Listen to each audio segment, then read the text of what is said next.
बच्चों, आज हम सोशल स्टडी की एक नई किताब है जिसका नाम है सामाजिक राजनीति जीवन भाग थर्ड।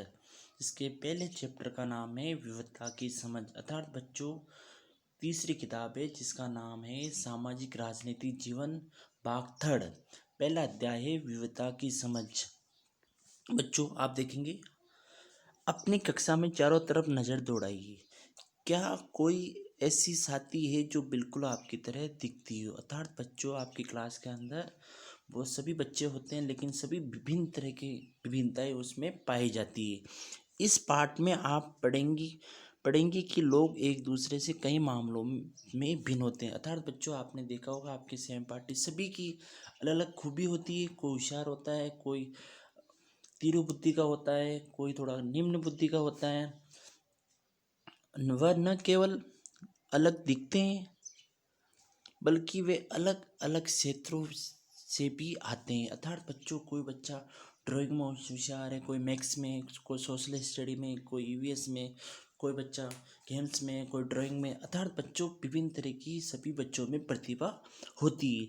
उसके धर्म उसके धर्म, रहन सहन, खान पान, भाषा, त्योहार आदि भी भिन्न होते हैं। ये विभिन्नताएं हमारे जीवन को कई तरह से रोचक व समृद्ध बनाती है। इन विभिन्नताओं के कारण भारत में विविधता है। अर्थात बच्चों, भारत में विभिन्नता का देश कहा जाता है। भारत उपमहाद्वीप की भी कहते हैं, क्योंकि भारत में विभिन्न तरह की विभिन्नताएं पाई जाती है। विविधता या एकता हमारे जीवन को किस तरह बेहतर बनाती है? भारत इतनी विविधता वाला देश कैसे बना? क्या सभी तरह की विभिन्नताएं का ही भाग होती है?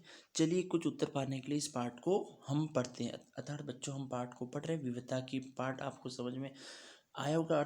विविधता की समझ। भारत में विभिन्न तरह की विभिन्नताएं पाई जाती है। धर्म, सांस्कृतिक, खान पान, भाषा, त्योहार आदि भारत देश में विभिन्नताएं मिलती है।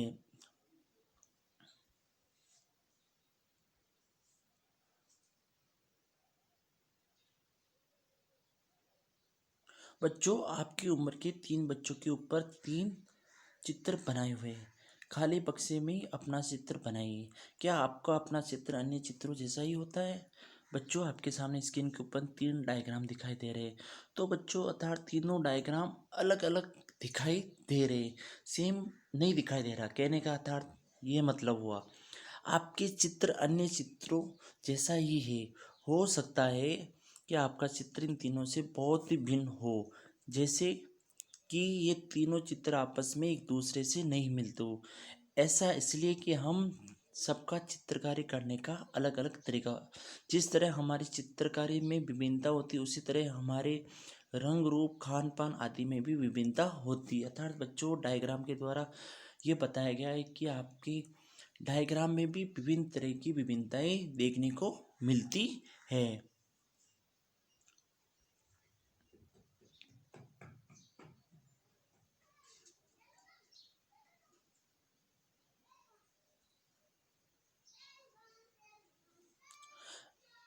अपनी अध्यापिका की सहायता से यह पता कीजिए कि आप में से कितने साथियों के जवाब एक जैसे हैं।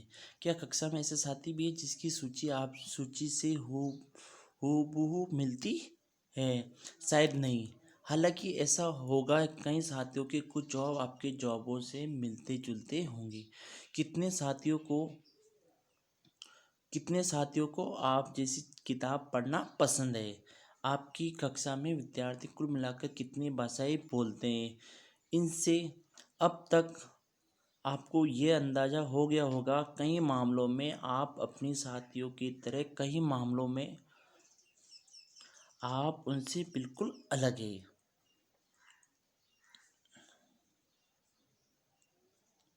क्या ऐसे इंसान से दोस्ती करना आपके लिए आसान होगा जो आपसे बहुत भिन्न हो? नीचे दी गई कहानी पढ़े और इस बारे में सोचे। तो बच्चों, ये कहानी है, मैंने इसे एक मजाक की तरह लिया है। मजाक जो फटे पुराने कपड़े पहने हुए छोटे से लड़के के लिए था, जो जनपद में भीड़ भाड़ वाले चौराहे की लाल बत्ती चौराहे पर अखबार बेचता था। मैं जब भी वहाँ से साइकिल से गुजरता, वहाँ अंग्रेजी का अखबार हाथ में लहराते हुए मेरे पीछे भागता हुआ और उस दिन की सुर्खियों को हिंदी अंग्रेजी में मिले जुले शब्दों में चिल्लाकर सुनाता रहा।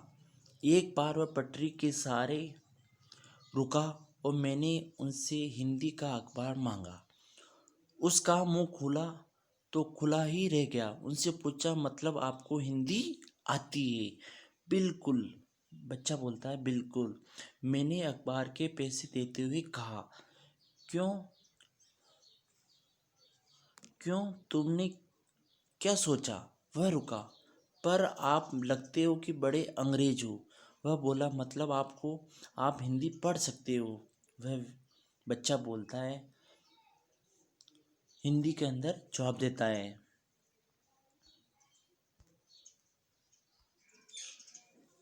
हाँ, बिल्कुल पढ़ सकता हूँ। इस बार मैं थोड़ा अधीर होते हुए बोला, मैं मैं हिंदी बोल सकता हूँ, पढ़ सकता हूँ और लिख सकता हूँ। मेरे स्कूल के दूसरे सब्जेक्ट विषय विषय के साथ भी हिंदी पढ़ी है।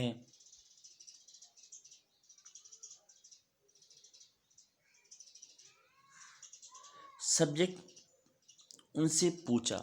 अब जो कभी स्कूल नहीं गया उनसे मैं क्या समझता? सब्जेक्ट क्या होता है? वह कुछ होता है। मैंने शुरू मैंने शुरू किया ही था, बत्ती हरी हो गई, अर्थात तो लाल बत्ती से ग्रीन वो गाड़ी। मेरे पीछे गाड़ियों के हॉर्न का शोर 100 गुना बढ़ गया। मैंने मैंने भी अपने आप को ट्रैफिक के साथ आगे बढ़ने दिया। अगले दिन वह फिर से वहाँ पर था। वह मुस्कुरा रहा था। मेरी तरफ हिंदी का अखबार बढ़ाते हुए उनसे कहा, भैया आपका अखबार। अब बताइए सब्जेक्ट क्या चीज़ है? अंग्रेजी का ये शब्द उसकी जबान पर अजीब लग रहा था। ऐसा लग ऐसा लगा मानो अंग्रेजी में सब्जेक्ट शब्द का दूसरा अर्थ है प्रजा। उस अर्थ में वह उसका प्रयोग कर रहा था।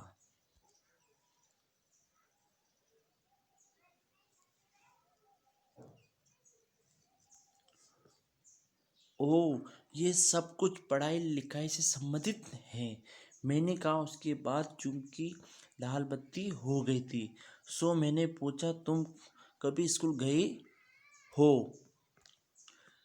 कभी नहीं, कभी नहीं, उनसे जवाब दिया।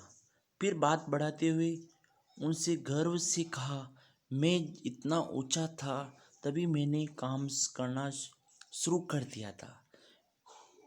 उसने मेरी साइकिल की गद्दी के बराबर अपने आप को नापा। पहले मेरी माँ मेरे साथ आती थी, लेकिन अब मैं अकेले ही कर लेता हूँ।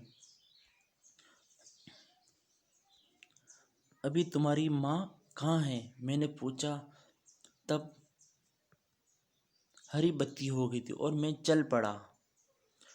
मैंने उनसे पीछे कहीं से चिल्लाते हुए सुना, वह मेरठ में है। वह वह बच्चा बोलता है, मेरी माँ वह मेरठ में है, उनके साथ। बाकी ट्रैफिक में शोरगुल में डूब गया। मेरा नाम समीर है। उस बच्चे का नाम क्या नाम था बच्चों? समीर था। उसने अगले दिन कहा, बड़े शर्माते हुए मेरा नाम पूछा।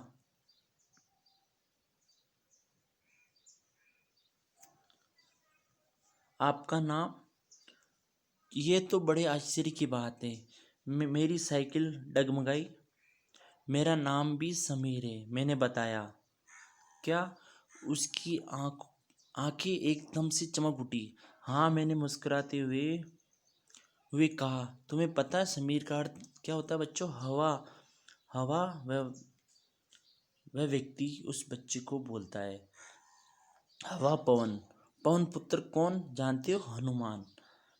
पवन पुत्र को हनुमान भी कहा जाता है। तो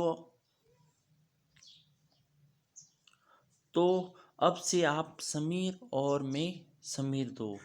उसने खूब खुश होते हुए कहा कि हाँ ठीक है। मैंने जवाब दिया। आप अपना हाथ आगे बढ़ाया। हाथ मिलाओ समीर दो।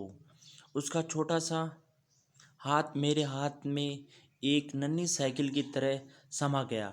मैं साइकिल चलाकर आगे बढ़ चुका था, पर उसकी हाथ की गर्माहट अब तक महसूस कर रहा था। अगले दिन उसके चेहरे पर उसकी चीर पंजीत मुस्कान नहीं थी। मेरठ में बड़ी गड़बड़ हो गई थी। उसने कहा कि वहाँ दंगों में बहुत सारे लोग मारे गए।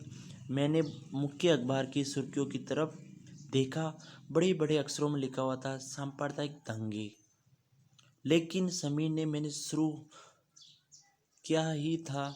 मैं मुस्लिम समीर हूँ। वह बोल पड़ा। मेरे सभी लोग सभी लोग मेरठ में हैं। उसकी आंखें भर आई तब जब मैंने उसके कंधे पर हाथ रखा। उसकी नज़र ऊपर नहीं उठाई।